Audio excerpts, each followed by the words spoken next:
Ayo kita mulai ya. Ayo perhatian semuanya. Bismillahirrahmanirrahim. Assalamualaikum warahmatullahi wabarakatuh. Hamdan syukran wahda, la haula wala quwata illa billah. Asyhadu an la ilaha illallah wahdahu la syarikalah wa asyhadu anna Muhammadan abduhu wa rasuluh la nabiyya ba'dah. Raditu billahi rabba wa bil islami dina wa bi Muhammadin nabiyya wa rasula. Rabbi zidni ilma warzuqni fahma bi rahmatika ya arhamar rahimin. Alhamdulillah, pada malam hari ini kita masih diberikan nikmat Allah Subhanahu wa taala sehingga dapat berkumpul di tempat yang mulia ini guna mempelajari ilmu, di antaranya yaitu mempelajari 100 hadis populer untuk hafalan. Kedua kalinya salawat serta salam semoga tetap tercurah kepada bimbingan kita Nabi Muhammad sallallahu alaihi wasallam sebagai suri tauladan kita. Anak-anakku sekalian yang dirahmati Allah Subhanahu wa taala, pada kesempatan yang berbahagia ini kita akan mempelajari hadis yang kelima. Seluruhnya dibuka kitab hadisnya, akan saya bacakan matan atau isi hadis beserta terjemahnya. An Abi Hurairah radhiyallahu an anna Rasulullah sallallahu alaihi wasallam qala inna Allaha yugharu wa ghairatullahi ayyatiyal mu'minu ma kharamallahu. Muttafaqun alaih. An Abi Hurairah radhiyallahu an, dari Abu Hurairah semoga Allah meridhoinya, anna Rasulullah sallallahu alaihi wasallam, bahwasanya Rasulullah sallallahu alaihi wasallam qala, beliau bersabda, inna Allaha yugharu, sesungguhnya Allah itu cemburu, wa ghairatullahi ayyutiyal mu'minu, dan kecemburuannya itu jika seorang mukmin mengerjakan apa-apa ma haramallah, apa yang diharamkan oleh Allah. Muttafaqun alaihi.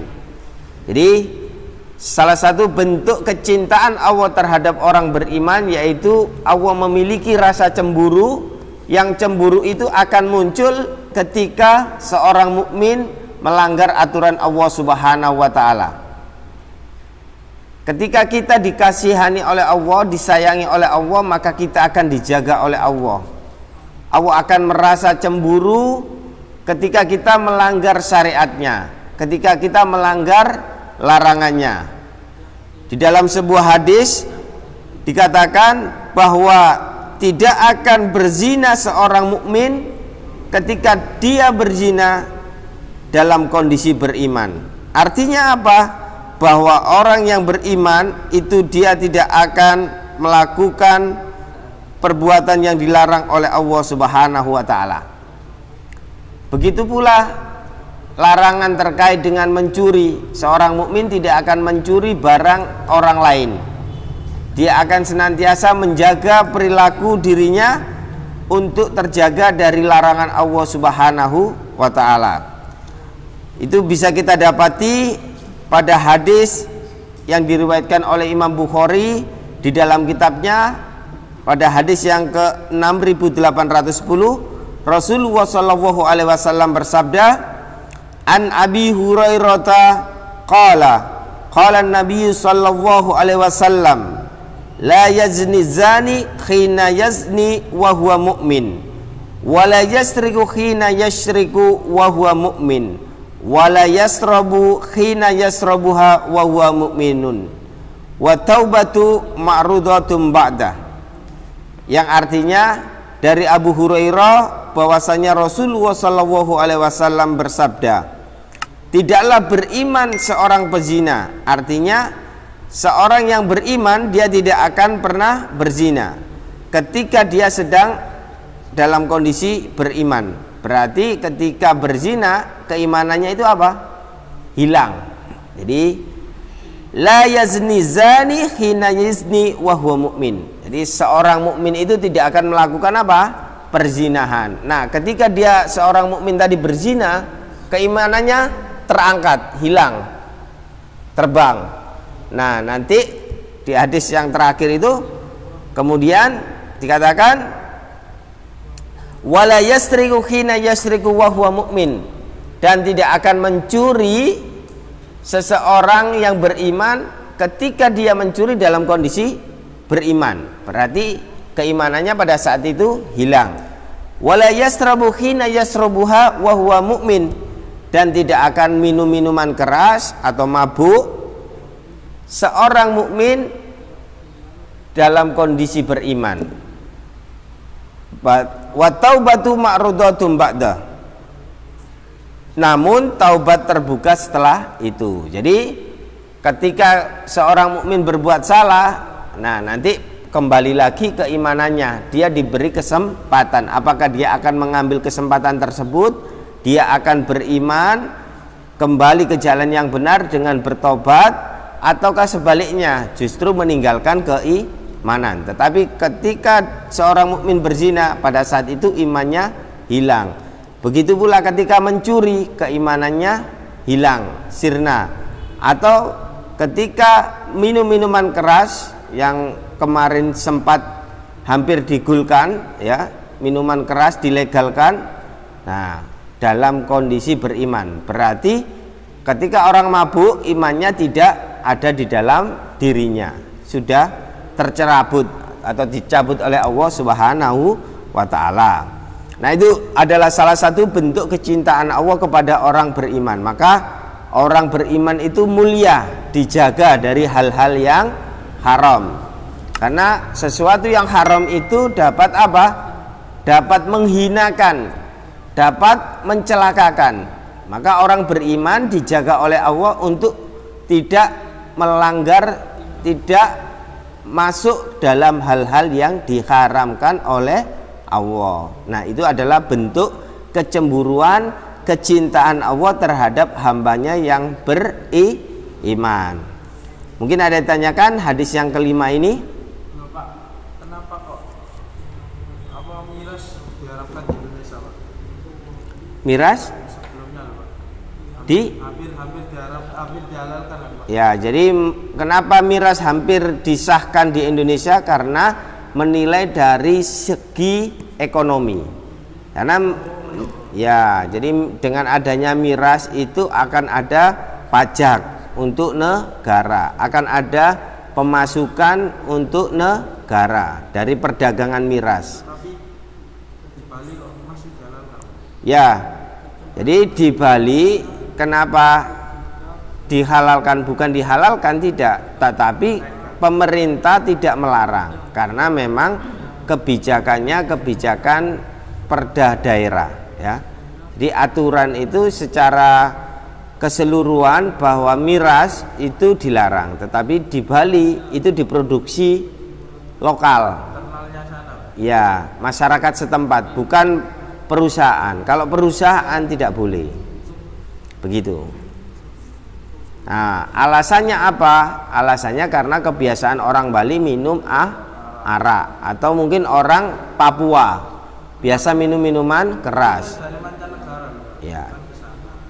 Negara beralasan bahwa itu adalah kearifan lokal. Nah, itu kan salah. Wong sesuatu yang haram dimurkai oleh Allah, dibenci oleh Allah, tetapi dikatakan sebagai suatu kearifan lokal. Nah, itu kan sampai Pidi itu warga Irian Jaya yang kemudian dia marah bahwa kita itu tidak suka terhadap perilaku pemabuk, karena orang yang mabuk itu biasanya malas, merusak, ya kan? Kenapa? Karena miftahul syar, orang yang minum minuman keras itu membuka celah pintu bagi kejahatan. Jadi kalau sudah mabuk itu sudah pikirannya tidak normal. Kenapa? Karena dikuasai oleh hawa nafsu, karena dia tidak bisa berpikir jernih, maka kemudian semuanya bisa dilakukan. Nah, itu makanya kita kaum mukmin diperintah oleh Allah Subhanahu wa taala untuk menjauhi. Ya ayyuhalladzina amanu, apa perintahnya? Untuk tidak minum minuman keras. Innamal khamru wal maisiru wal azlam rijzum min amalis syaiton fajtanibuhu la'allakum turhamun. Jadi jauhilah agar kalian dirahmati. Tapi kalau kemudian kita mendekati itu semua, maka kita tidak akan dirahmati oleh Allah. Kalau tidak ada yang ditanyakan, ditulis hadisnya, nanti distorkan masing-masing.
Bismillahirrahmanirrahim.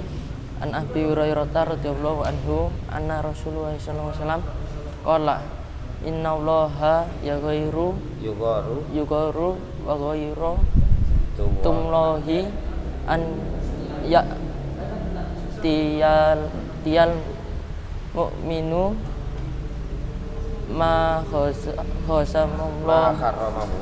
haramallahu muttafaqun alaihi. Dari Abu Hurairah bahwa Rasulullah SAW bersabda, sesungguhnya Allah cemburu dan kecemburuannya Allah itu adalah jika seorang mukmin tidak mengerjakan apa-apa yang diharamkan Allah. Muttafaqun alaihi. Bismillahirrahmanirrahim. An Abi Hurairah radhiyallahu anhu anna Rasulullah sallallahu alaihi wasallam qala inna wa yaquru wa khairu tuwahi an ya'tiyal mu'min ma'ara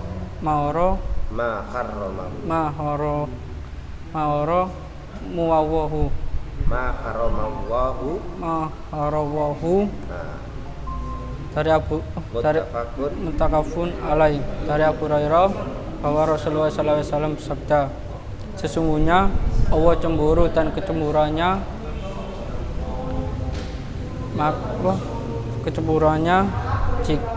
jika seorang mukmin mengajarkan apa-apa